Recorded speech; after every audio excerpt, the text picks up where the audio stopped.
E se o medo que aperta o seu peito não fosse apenas cansaço? E se essa ansiedade silenciosa que rouba seu sono, que acelera seus pensamentos antes mesmo do dia amanhecer, fosse um chamado disfarçado? Você já percebeu como o futuro parece sempre mais pesado à noite? Quando a casa silencia, quando todos dormem, mas sua mente continua acordada. Preocupações que não gritam, mas sussurram.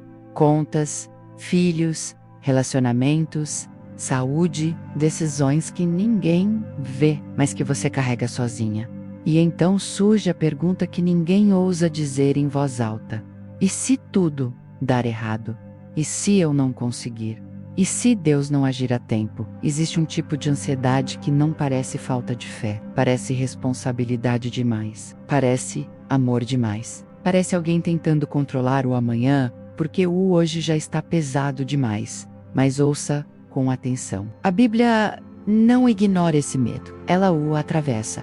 Em uma carta escrita entre correntes, prisões e incertezas, ecoa uma ordem que parece impossível: não andeis ansiosos por coisa alguma. Como assim, Senhor? Como não temer o amanhã, quando o hoje já exige tudo de mim? E ainda assim, a promessa vem junto, como um bálsamo para almas cansadas, e a paz de Deus, que excede todo entendimento, guardará o vosso coração e a vossa mente. Existe uma paz que não depende do cenário, uma paz que não nasce da ausência de problemas, mas da presença de Deus no meio deles. E Jesus olha para pessoas comuns, aflitas, sobrecarregadas, como você, e diz algo que atravessa séculos: não vos preocupeis com o dia de amanhã. Mas por quê?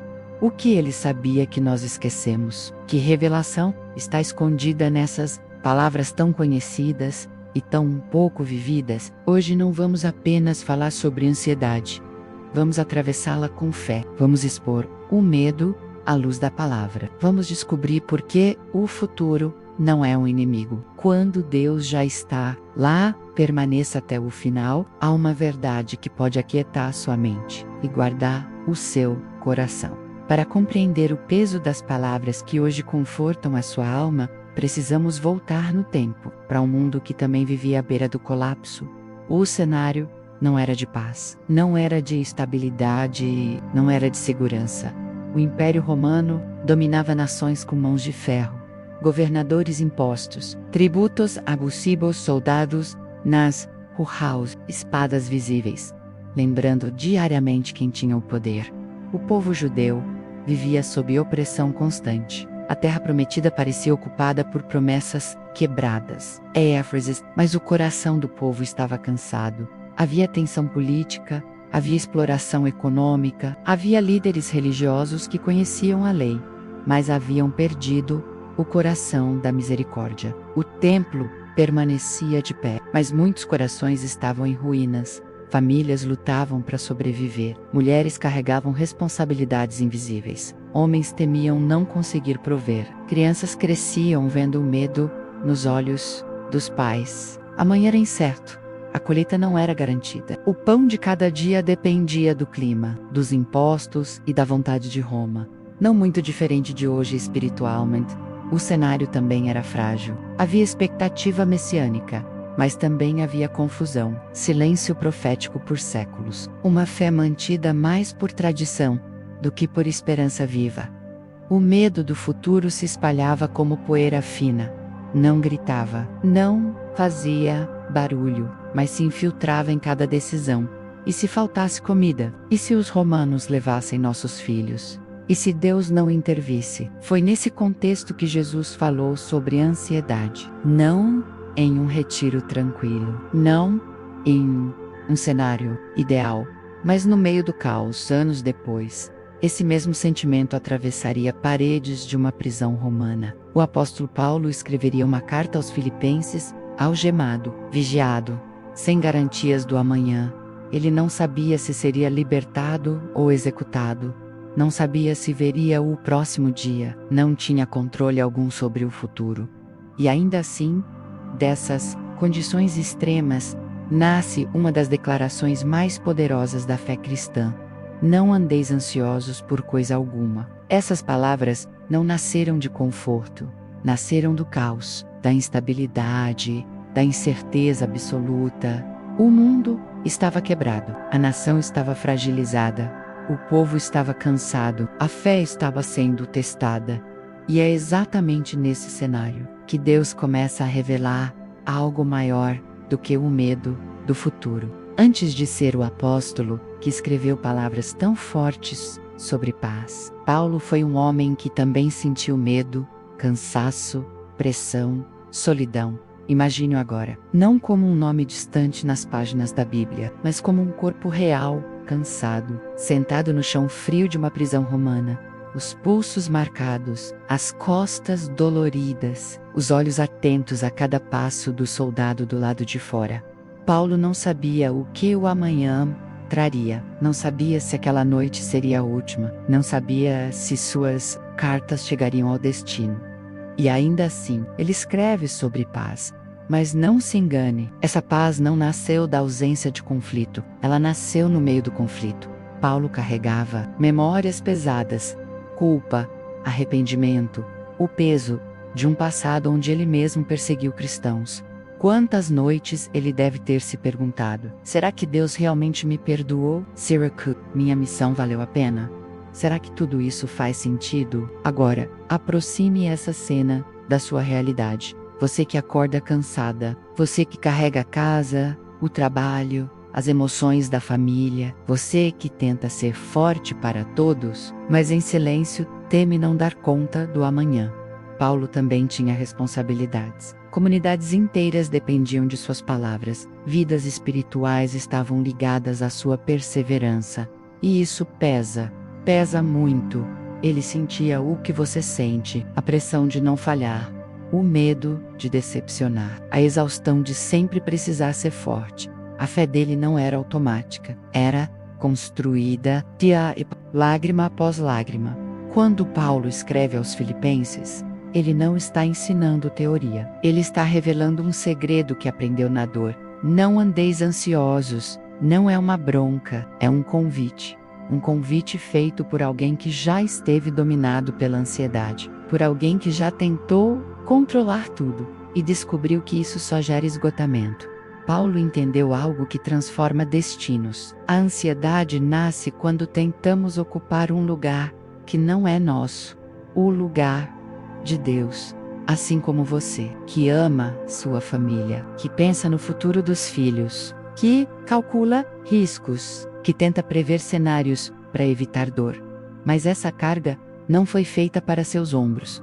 Paulo não era um herói inalcançável. Ele era um homem em processo construca independência. E é por isso que suas palavras atravessam séculos. Porque não foram escritas por alguém acima da dor, mas por alguém que aprendeu a descansar em Deus dentro dela. E no momento certo, Deus fala. Deus chama, Deus interrompe o medo com propósito. Mas esse chamado não vem sem temor. Há momentos em que o céu não fala suave, ele rasga o silêncio. Paulo não estava em um templo, não havia cânticos, não havia incenso, havia poeira, pedra fria e incerteza. E ainda assim, Deus aparece. Não como um sussurro confortável, mas como uma luz que confronta, uma presença que desorganiza tudo o que parecia sob controle. Anos antes, no caminho para Damasco, o céu se abriu. Uma luz mais forte que o sol o lançou por terra. Seus olhos se fecharam, para que sua visão fosse finalmente aberta. Saulo, Saulo, por que me persegues? Aquela voz não trouxe conforto imediato, trouxe temor, tremor, consciência. Deus não ignora o medo humano. Ele o atravessa com verdade. Como uma brasa viva tocando os lábios do profeta. Como um fogo que purifica. A presença de Deus confronta aquilo que não conseguimos mudar sozinhos. Paulo ficou cego, dependente, vulnerável. E talvez esse seja o ponto exato onde Deus começa a agir. Quando nossas certezas caem. Quando o futuro se torna invisível. Quando percebemos que não temos controle algum. Mulher de fé, você que tenta prever tudo para não sofrer. J. Perspucomo. A ansiedade nasce quando tentamos enxergar além do que Deus revelou. O chamado divino não elimina o medo de uma vez. Ele redefine quem segura o amanhã. Paulo ouviu uma ordem simples, mas impossível, sem dependência. Levanta-te e ande na cidade. Sem detalhes, sem garantias, sem mapa. Assim, Deus faz conosco. Ele não entrega o futuro inteiro, entrega o próximo passo. Se esta palavra está tocando você agora, escreva nos comentários um versículo que represente sua entrega hoje, não como exposição, mas como um ato silencioso de fé. Deixe seu like como gesto de reciprocidade à palavra que te alcança e inscreva-se, não por números, mas para manter essa vibração espiritual ativa em sua vida. O chamado não elimina o medo, mas revela quem caminha com você através dele. E quando Deus chama, Ele também envia. O chamado de Deus nunca termina na experiência, Ele sempre conduz a missão. E a missão que Deus confiou a Paulo parecia humanamente impossível: anunciar o Evangelho a um mundo hostil, pregar sobre paz em meio à violência, falar de esperança a pessoas esmagadas pelo medo do amanhã. Paulo foi enviado a cidades dominadas por ídolos, filosofias contrárias, perseguição religiosa, instabilidade política. Nada estava a seu favor. Ele carregava uma mensagem que confrontava sistemas inteiros, uma fé que não podia ser negociada, uma verdade que exigia transformação. E o custo era alto: rejeição, prisões, açoites, solidão.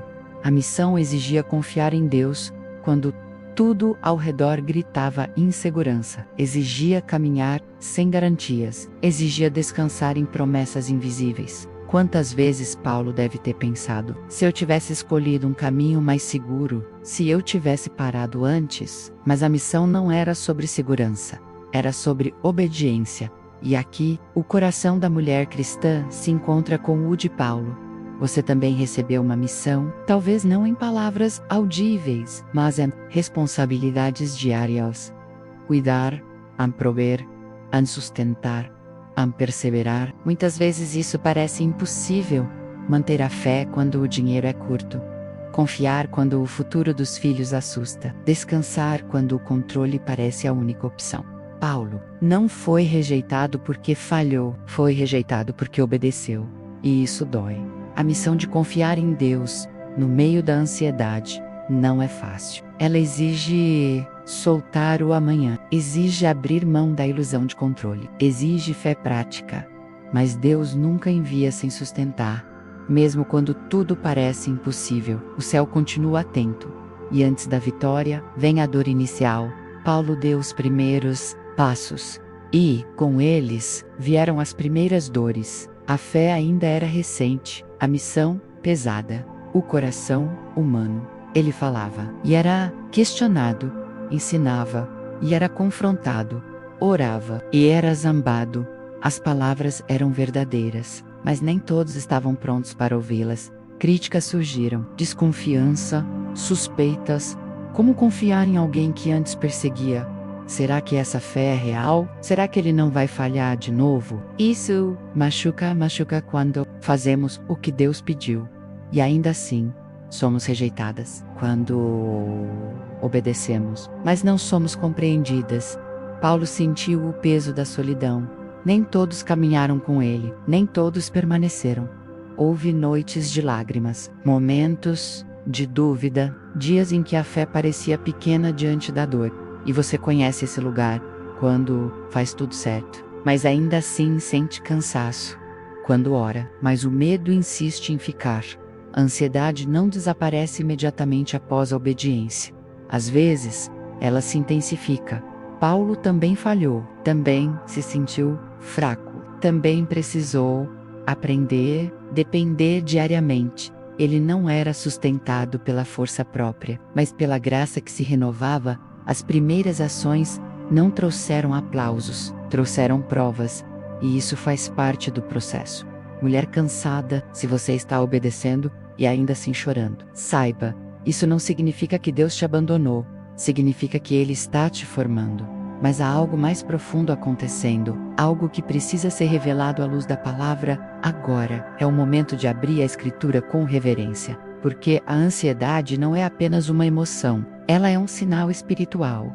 Quando Paulo escreve aos Filipenses, não andeis ansiosos por coisa alguma. Ele não ignora a realidade. Ele aponta para uma revelação.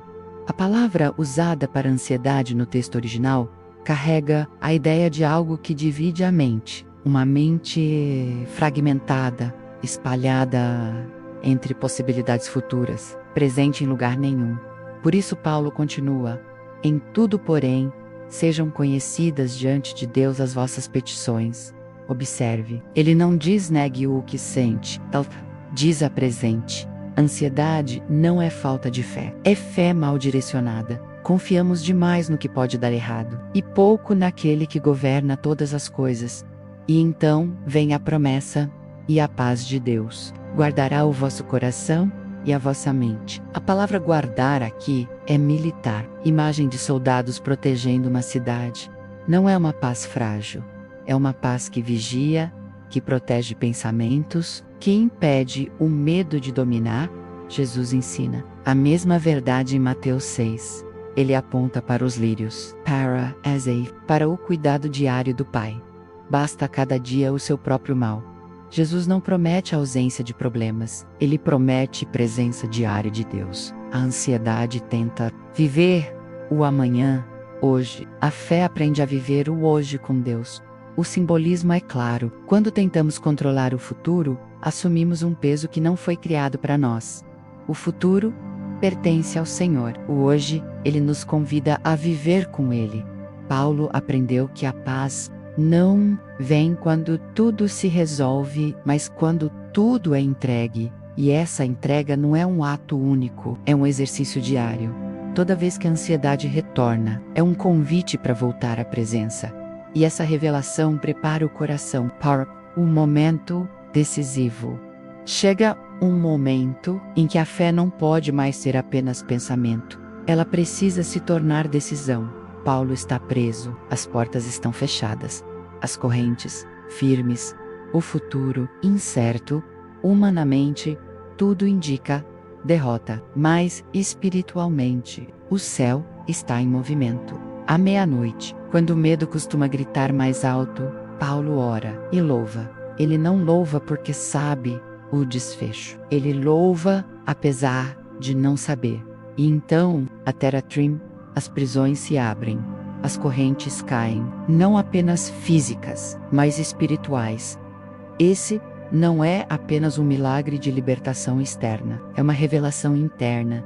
A ansiedade perde força quando a adoração ocupa espaço. Mulher de fé, o milagre não começa quando a porta se abre. Ele começa quando o coração se rende. Se essa verdade toca você agora, escreva nos comentários: eu entrego o meu amanhã a Deus. Não como frase vazia, mas como decisão espiritual. Deixe seu like como gesto silencioso de fé e permaneça até o final, porque a história ainda não terminou. A intervenção divina não elimina o futuro, ela redefine quem governa sobre ele. E agora, essa precisa tocar sua vida, agora. Traga essa história para perto, não para o tempo de Paulo, mas para a sua sala, para o seu quarto, para o lugar onde você está ouvindo agora. A ansiedade pelo futuro não começa grande, ela começa pequena. Um pensamento solto, uma preocupação aparentemente lógica. E se faltar? E se eu adoecer? E se meus filhos se afastarem? E se eu fracassar? A Bíblia não chama isso de fraqueza, ela chama de convite à dependência. Paulo nos ensina algo profundamente prático. Toda ansiedade precisa de um destino. Ou ela fica no coração, ou ela é levada à presença de Deus. Quando você se preocupa com o dinheiro, Deus não pede que você finja que as contas não existem. Ele pede que você apresente. Quando você teme pelo futuro da família, Deus não pede que você seja fria. Ele pede que você confie. A oração descrita em Filipenses 4 não é longa, é constante, é honesta, é diária. Falar com Deus sobre o futuro é reconhecer que Ele já está lá. Jesus disse: basta a cada dia o seu próprio mal. Isso não é desistência, é sabedoria espiritual. Você não foi criada para carregar 2 dias ao mesmo tempo. O hoje já exige tudo. Quando a ansiedade vier, respire, ou mesmo que seja uma frase curta, mesmo que seja um suspiro. Senhor, eu confio. Senhor, me sustenta. Senhor, cuida do que não alcanço. Essa prática muda a mente, reorganiza o coração, devolve a paz. A paz não muda o cenário, mas muda você dentro dele. Mulher amada por Deus, você não está atrasada, você não está perdida, você não está sozinha, mas ainda há uma palavra final, uma consolação que vem direto do coração de Deus. Agora, não são apenas palavras humanas, é como se o próprio Deus se aproximasse. Sem pressa, sem acusação, sem peso. Eu vejo você, eu vejo suas noites mal dormidas, vejo os pensamentos que não cessam, vejo as decisões que você toma sozinha, vejo as lágrimas que ninguém percebe. Eu vejo quando você sorri por fora, mas por dentro carrega medo. Vejo quando você ora, mesmo cansada. Vejo quando sua fé é pequena, mas sincera. Eu cuido, não apenas do que você mostra, mas do que você esconde. Eu cuido do que você não consegue controlar, do amanhã que te assusta, do futuro que parece incerto. Eu guio, mesmo quando você não entende o caminho, mesmo quando a estrada parece escura, mesmo quando tudo parece lento demais. Você não chegou até aqui sozinha, e não seguirá sozinha daqui em diante. Eu sustento. Quando suas forças acabam, minhas mãos permanecem firmes. Quando sua fé vacila, minha fidelidade não muda. Eu restauro o que o medo tentou roubar, o que a ansiedade desgastou, o que o cansaço feriu. A paz que eu dou não depende do cenário. Ela guarda seu coração. Ela guarda sua mente. Filha, descanse. O amanhã não te pertence. Ele pertence a mim. E essa verdade, agora, o dia começa a nascer, não porque todos os problemas desapareceram, mas porque algo dentro de você mudou. A ansiedade ainda pode tentar voltar. O medo ainda pode bater a porta. Mas você já sabe onde repousar o coração. Você aprendeu que fé não é ausência de perguntas. É presença de confiança. Que o futuro não é um território hostil. Quando Deus já está lá, Filipenses ecoa novamente. Não como teoria, mas como prática viva. E a paz de Deus que excede todo entendimento. Essa paz agora guarda você enquanto trabalha, enquanto cuida, enquanto espera. E Jesus continua sussurrando: não se preocupe com o amanhã, não como ordem dura, mas como convite amoroso. Se esta palavra falou com você, deixe seu like como gesto de reciprocidade, aquilo que alimentou sua fé hoje. Não por obrigação, mas como gratidão silenciosa. Escreva nos comentários um versículo que represente sua confiança agora. Isso não é exposição. E, altar simples, levantado com palavras, inscreva-se para manter essa vibração espiritual ativa em sua rotina, como quem decide caminhar acompanhado, e não sozinho, e permaneça nessa jornada. Assista ao próximo vídeo, não como mais conteúdo, mas como continuação do cuidado de Deus com você. Descanse. Confie, entregue. O futuro está seguro, porque Deus segura você.